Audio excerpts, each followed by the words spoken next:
Hi guys, it's Mike at youarethepath.com, and I had an important message to give, that you're always in a process of becoming. We never quite make it, so to speak. This is a process of becoming, and we're always evolving. So be patient with yourself. You may get triggered, you may get emotional sometimes. There can be a tendency to beat ourselves up about it. Just notice it. Notice that in that moment you weren't there and you were just playing out a program. Just notice it and let it go. Whenever you're getting triggered and the emotion comes up, use the tap in, tap it away, release and let go. This feeling, I release and let it go. Grab your wrist, deep breath, and say peace. You'll notice that you feel a little bit better, and if you want, do another round. And if you're in public, you can do the tapping mentally in your head.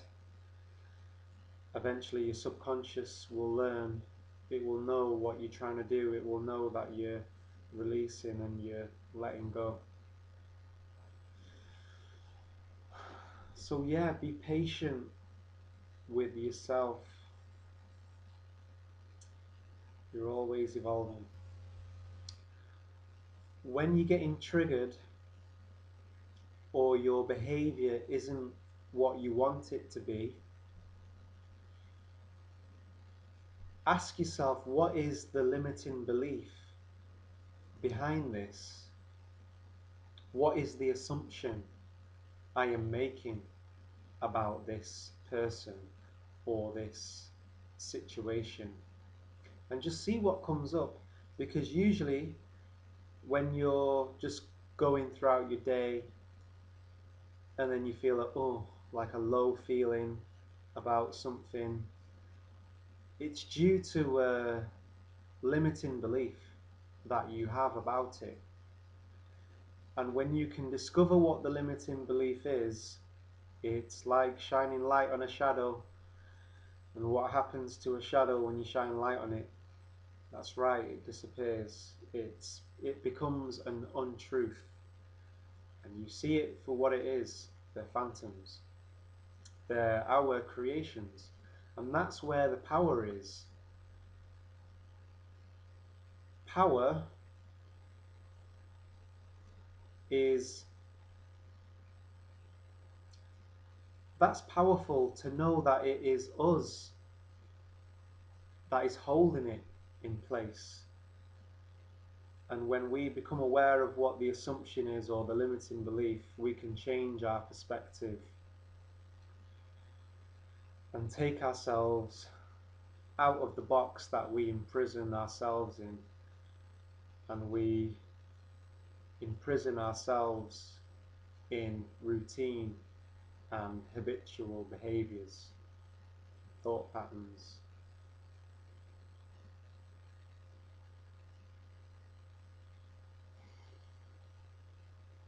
Now, people will play out the drama with us.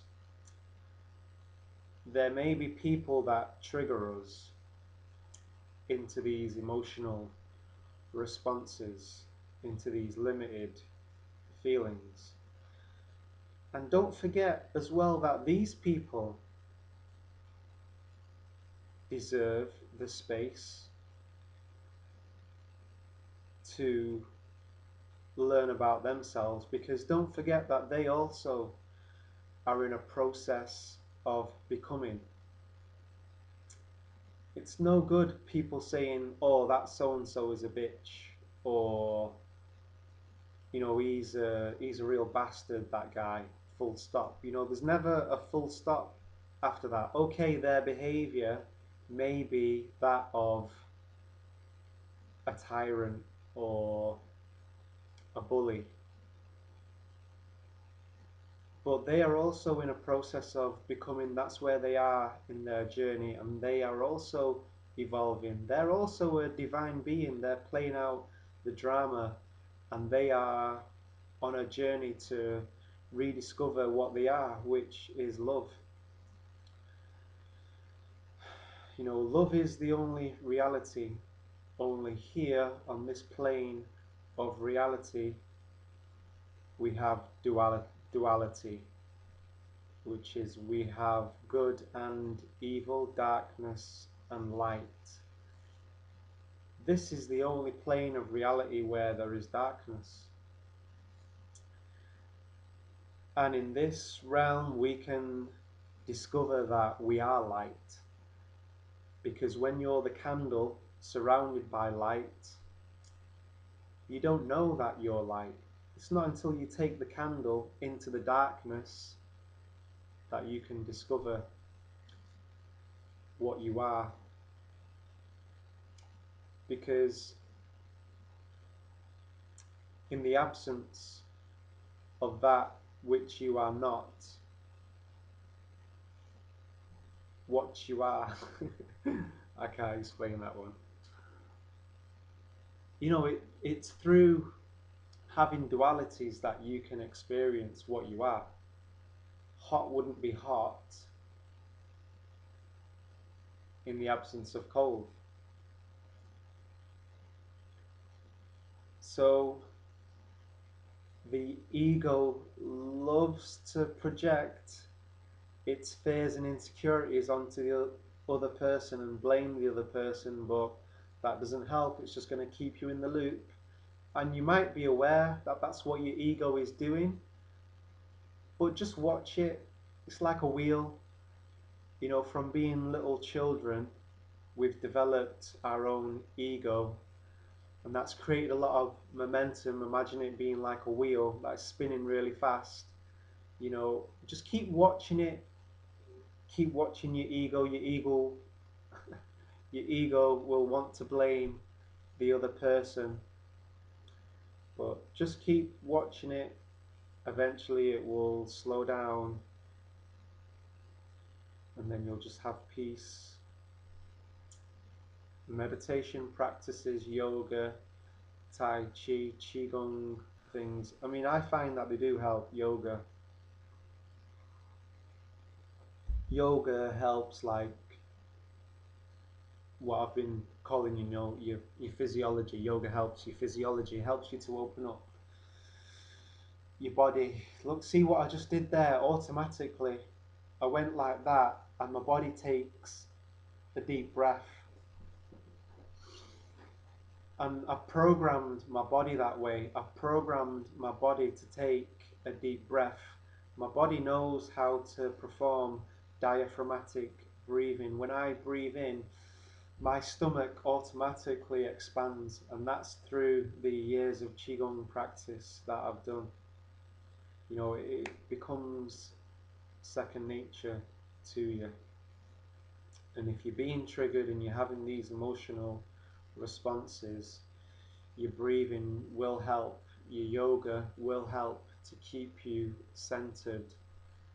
And in that moment, you can ask yourself in the moment, what's the limiting belief here? And you'll catch it quicker. And then that's where the spontaneity can come in then, because you've not got the veil in front of you. When you're in a emotional response, you're not there, you're somewhere else. You've lost the present moment. When we can be in the present moment, that's where we can be creative, we can be humorous. Someone can snap at us, we can bring humor to it and help them to laugh and help them to breathe and open up, and they get a teaching and they get insight into their own behavior. So, and that's real freedom. On that note, I'm going to leave it there, guys. See you on the next video.